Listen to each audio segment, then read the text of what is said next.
মানবী মণ্ডল, স্বামী রঞ্জিত মণ্ডল, বাড়ি বাংটোলা। কি হয়েছিল?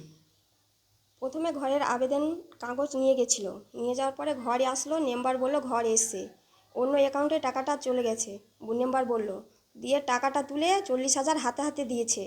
তারপরে পরবর্তী টাকাটা আর দেয়নি। কিছুদিন পরই পরে বলি যে টাকাটা কবে ঢুকবে, ও বলছে যে আজকাল করতে করতে টাকাটা ঢুকছে না। তখন আমরা সন্দেহ হয়ে যাওয়ার পরে নেটে গিয়ে সার্চ করি আইডি দিয়ে, দেখার পরে দেখি যে নাম আমাদের, কিন্তু ছবি অন্য কারো, বাড়ি আলাদা, বাড়ি অন্য কারো আছে, দিয়ে হ্যাঁ অ্যাকাউন্ট আলাদা অন্যজনের। তো মনে হচ্ছে আমাদের টাকা অন্য কারো অ্যাকাউন্টে চলে গেছে। এটা ষড়যন্ত্র করা হয়েছে। কার বিরুদ্ধে অভিযোগ তুলছেন?